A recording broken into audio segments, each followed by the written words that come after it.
كانت العلاقة طيبة بيني وبينه. وصلنا لمرحلة حصلت فيها المفاجأة التي هي لب وأساس قصتي.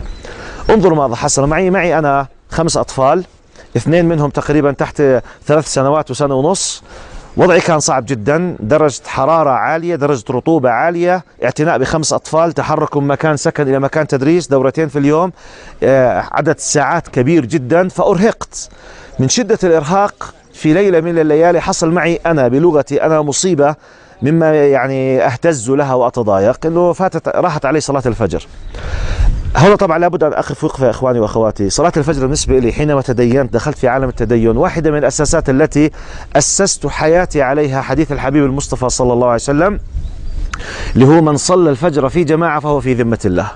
هذا الحديث يعني كنت أعرف متى العلاقة بيني وبين الله يعني عليها مشكلة وقصرت في حق الله وعوقبت بها حينما تفوتني صلاة الفجر. فهذا أمر قاسي جدا على قلبي حينما تفوتني الفجر. ففاتتني صلاة الفجر، يعني فاتتني بمعنى مش إنه لم أصلي الصلاة جماعة في المسجد، لا لا لا، طلعت الشمس وأنا نائم من شدة التعب والإرهاق. ربما كان عذري شدة الضغط، شدة الالتزام، شدة التعب، ولكن زي ما بقول بالإنجليزي nevertheless في مشكلة. كنت متضايقا ضيق لا يعلم به إلا الله.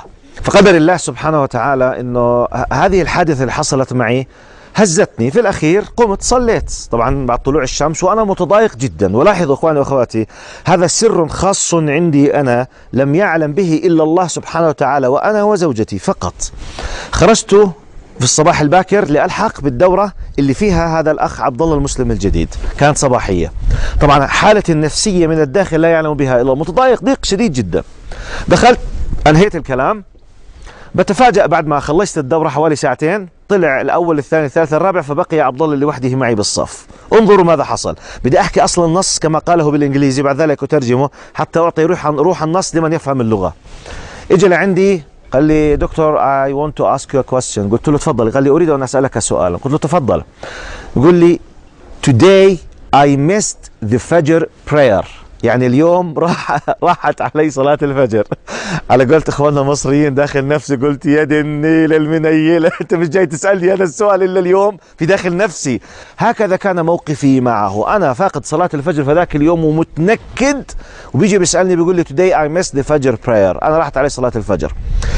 السؤال الوهلة الاولى صدمني من ناحية نفسية ومن ناحية روحانية، ولكني ظننت قلت لعله يسأل عن الناحية الفقهية، بمعنى إذا فاتتني صلاة الفجر هل أصليها مجرد الاستيقاظ ولا أصليها بعدين؟ تعرف في بعض الناس يعني في آراء معينة في الموضوع والله أعلم، أو بعض الناس يظن أنه هنا آراء. الوضع الطبيعي يصليها مباشرة. فأنا غلبت وكأني تمنيت داخل نفسي أنه لا يقصد إلا السؤال الفقهي. دغري قلت له عبد الله you can pray it don't worry، يعني صليها لا لا لا لا تخاف. بيقول لي this is not what I'm asking you about، ليس هذا ما أسألك عنه. قلت له عبد الله you can pray it please you just pray it، يعني صليها ما عليك أي مشكلة توكل على الله.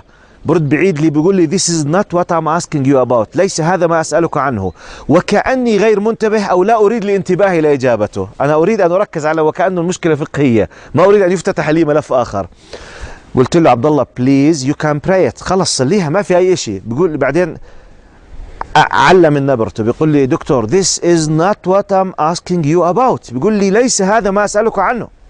قلت له what is the thing that you are asking me about، ايش هو الشيء اللي عم تسألني عنه؟ فهنا كانت الصدمة اللي هي محور كل القصة واللي أختم فيها إن شاء الله. تعرفوا إيش قال لي يا إخواني وأخوات؟ قال لي دكتور I feel shy from الله سبحانه وتعالى. قال لي أنا أشعر بالخجل من الله سبحانه وتعالى. عندها شعرت كأن الإنسان الذي أمامي يصفعني ويوجه لي رسالة عجيبة. يا أخوة يا أخوات، هذا شاب صيني عمره لم يتجاوز 14 سنة، عمره الإسلامي 120 يوم فقط في مدينة هونغ كونغ في بيئة ملحدة، ودخل بعد القراءة عن الإسلام من الإنترنت ولم يتربى في بيئة إسلامية. ب120 يوما وصل لمرحلة الخجل من الله لفوت صلاة الفجر. ما أدري هل تحتاج مني تعليقا؟ كم منا من لا يصلي أصلا فضلا عن أن لا يسأل عن صلاة الفجر. يصلي المغرب ربما 500 في مسجد ما في بلد عربي ما، و500 في العشاء، لا يصلي منهم 20 أو 30 في صلاة الفجر. هل يمكن أن نأخذ من هذه الرسالة هذا البعيد الذي أتى من بيئة ملحدة ب120 يوما أصبح يخجل ويبكي على نفسه من فوت صلاة الفجر وبعدنا لا يصلي؟ أسأل الله سبحانه وتعالى أن يرحمنا برحمته، وأن نستشعر هذا الشعور الطيب في الإقبال على الله سبحانه وتعالى بهذه السرعة، لعل أمثال هؤلاء يكونوا قدوة لنا. اللهم آمين.